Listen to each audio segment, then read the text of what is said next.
नियत कर्म, स्वकर्म, स्वधर्म। अपने हर एक कर्म को परमात्मा की पूजा की सामग्री बना दो।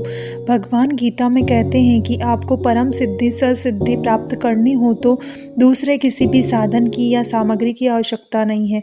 केवल आप जो जो कर्म करो उस एक कर्म को आप परमात्मा की पूजा की सामग्री पुष्प बना दो। स्वकर्मणा तदम्यच सिद्धि विदन्ति मानवः। आप अपना एक एक कर्म परमात्मा के चरण में समर्पित कर दो। जैसे आप परमात्मा के ऊपर चढ़ाने के लिए जो पुष्प लाते हो तो वह सबसे अच्छा देखकर लाते हो, या तो परमात्मा के चरणों में अर्पण करने के लिए आप जो फल लाते हो वह उत्तम से उत्तम लाते हो। उसी तरह तो कर्म परमात्मा के चरणों में अर्पण करने के लिए करो। वह कर्म अपने आप शुद्ध, निष्पाप और राग द्वेष से रहित बन जाएगा। आपके यहाँ आपका नौकर भोजन करने वाला हो, उस समय आप जो भोजन बनाओगे और आपके घर आपके दामाद या कलेक्टर या मंत्री या कोई बड़ा आदमी भोजन करने के लिए आने वाला हो, तब आप जो भोजन बनाएंगे उसके बनाने के कर्म में कितना बड़ा फर्क आ जाएगा वह तो आप जानते ही हैं। उसी तरह आपके तमाम कर्म अपने आप अत्यंत शुद्ध और पवित्र बन जाएंगे, क्योंकि परमात्मा तो दामाद, कलेक्टर या मंत्री से भी बहुत बड़ा है। परमात्मा कैसा है? यत प्रवृत्ति भूतानाम येन सर्वमिदं ततम्। जिस परमात्मा की वजह से आप सहित तमाम भूत प्राणी मात्र की प्रवृत्ति चल रही है और जो इस विश्व में अणु अणु में ओतप्रोत है, उस परमात्मा को स्वकर्मणा तम अभज्य। तेरे एक एक कर्म से अभर्जना कर, पूजा कर। तेरा एक एक कर्म भगवान की पूजा का पुष्प बना दे तो सिद्धि विदन्ति मानवः, तो निश्चित सिद्धि को प्राप्त होगा। उसके लिए किसी जंगल में जाकर बहुत उग्र तपस्या साधना करने की आवश्यकता नहीं है, या तो कमल के या गुलाब के फूल लाने की आवश्यकता नहीं है। तो संसार में रहकर तेरा जो नियत कर्म करे वह भक्ति पूर्वक ईश्वर प्रियतर्थ परमात्मा को खुश करने की दृष्टि से करेगा तो वह प्रत्येक कर्म परमात्मा की पूजा का पुष्प बन जाएगा। भगवान श्रीमद् भगवद गीता में स्पष्ट करते हैं कि यत् करोसि यद् नासि यद् तुहोसि ददासि यत् पश्यसि कौन्तेय तत्व कुरुष्व मदर्पणम्। तू जो कोई तेरा नियत कर्म कर वह मुझे अर्पण करने की दृष्टि से कर, और फिर तू देखेगा कि हर एक कर्म अपने आप तुझसे शुद्ध ही होंगे। भगवान कहते हैं कि स्वे स्वे कर्मण्य भीरत ससिद्धि लभते नर। तू दूसरे के कर्म में हस्तक्षेप न कर, तू तेरा नियत कर्म ठीक तरह से कर। संसार के नाटक में तू स्टेज पर आया हुआ है, वहाँ तू अपना पात्र ठीक अदा करके बता। दूसरा अपना पात्र अदा करने में गलती करता है तो उसकी तनख्वाह मैनेजर काट लेगा या तो उसको निकाल देगा, किंतु दूसरे पात्र अपना काम ठीक से करते हैं कि नहीं यह देखने का काम तेरा नहीं है। वह काम मैनेजर का, परमात्मा का है और वह देखेगा ही। तू बेकार दूसरे की झंझट में पड़ नहीं, तू अपने पात्र का ख्याल रख के पात्र अदा करेगा तो दूसरे पात्र ठीक से अपना पात्र अदा नहीं भी करेंगे तो भी मैनेजर परमात्मा तुझे कोई नुकसान नहीं होने देंगे या रोक टोक भी नहीं करेंगे। पराई मूर्खता के लिए मुख में नहीं तू जहर तू लेना, पराई मूर्खता काजे मुखे ना जेर तू लेजे। This world is a stage where we are all actors. तेरा पुत्र के रूप में, पिता के रूप में, पति के रूप में, सेठ के रूप में या नौकर के रूप में, आदि जो पात्र इस विश्व के स्टेज के ऊपर अदा करने का निश्चित हुआ है उसको तो ठीक सुंदर ढंग से एक्टिंग करके अदा करना, जिससे कि तेरा मैनेजर परमात्मा बहुत ही खुश हो जाए। दूसरे लोगों की तू चिंता नहीं करना और बेकार की झंझटों में नहीं फंसना। तू कोई भी कर्म कर वह ऐसी भावना से कर कि इस कर्म से मैं भगवान का पूजन कर रहा हूँ। तू संसार में जो कोई विषय की रचनात्मक क्रिया कर उसको जान कि तू परमात्मा की पूजा कर रहा है। तू निद्रा कर रहा है तो उस समय समझ कि तू परमात्मा की गोद में सिर रखकर उनका ध्यान समाधि कर रहा है। तू ऑफिस में जाएगा, बाजार में जाएगा या जहाँ जहाँ जाएगा और तेरे पैर का जहाँ जहाँ संचार भ्रमण हो जाए वहाँ जान कि तू परमात्मा की प्रदक्षिणा कर रहा है, क्योंकि भगवान सब जगह व्याप्त हैं और तू घर में, ऑफिस में, बाजार में आदि जगह में जो कुछ भी बोलेगा, बातचीत करेगा वह तमाम वाणी समझ कि तू परमात्मा के स्त्रोत बोल रहा है। ऐसी भावना से अगर तू अपना प्रत्येक कर्म करेगा तो तेरा एक एक कर्म भक्तिमय बन जाएगा, भक्ति में परिणित हो जाएगा। फिर तुझे झालर बजाकर या चिल्लाकर या गा कर महादेव के मंदिर में दौड़ धूप करके भक्ति करने का दंभ करके भगवान को खुश करने के मिथ्या प्रयास करने की आवश्यकता नहीं रहेगी।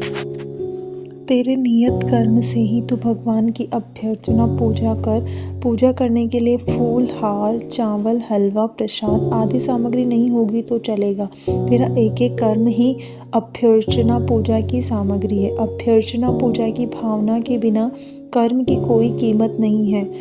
एक महत्तर अभ्यर्चना की दृष्टि की भावना से सफाई का काम कर रहा हो तो भगवान की दृष्टि से महत्तर की सफाई का काम एक अति उत्तम परमात्मा की पूजा का कर्म है।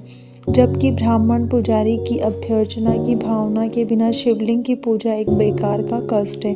परमात्मा के इस महाविराट यंत्र में जगत के हर एक मानव को एक निश्चित काम सौंप दिया है। उसकी जिस समय की निश्चित हुई काम की क्रिया उस समय का नियत कर्म स्वधर्म कहलाएगा। हर एक व्यक्ति को अपने स्वधर्म में जागृत रहकर सावधानी पूर्वक काम करना है। ऐसी भगवान की आज्ञा है। अपना स्वधर्म छोड़कर भाग जाए, पत्नी बाल बच्चों को निराश्रित करके, किसी के कर्म को अस्त व्यस्त करके जंगल में जाकर धूनी लगा के बैठ जाए या सन्यासी बाबा बन जाए। वैसे पलायनवादी लोग परमात्मा की कोर्ट में दंड के मात्री हैं। परमात्मा गीता में कहते हैं, स्वधर्म निर्धनम श्रेय पर धर्मो भयावह। कोई सन्यासी अपने स्वधर्म को छोड़कर इंद्रियों की लोलुपता के वश होकर गृहस्थ का धर्म स्वीकार करे तो वह अवश्य भय में दुख में पड़ेगा। परमात्मा ने जिस मनुष्य का जो स्वधर्म स्वकर्म नियत कर्म निश्चित किया है वह उसकी शक्ति का विचार करके बहुत ही समझदारी पूर्वक किया है। परमात्मा मानव से बहुत ही ज़्यादा काबिल है। अरे परमात्मा ने मेरे सिर जिम्मे कर्म क्यों लगाया, ऐसा कहकर परमात्मा का दोष निकालना और अपने स्वधर्म का त्याग करना वह परमात्मा की इच्छा का अनादर करने के बराबर है। ईश्वर की योजना में दखल देने के तुल्य है और ईश्वर के अधिकार की खिलाफत करने के बराबर है।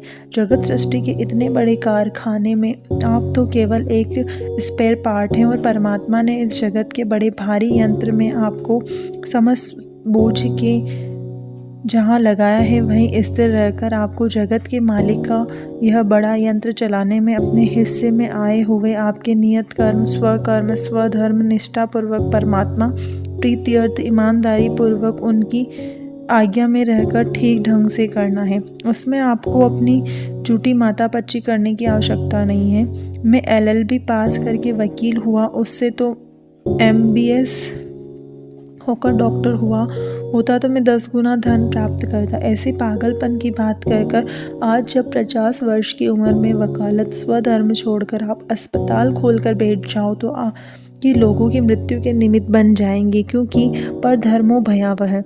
हर एक मनुष्य का स्वकर्म नियत कर्म निश्चित हुआ होता है।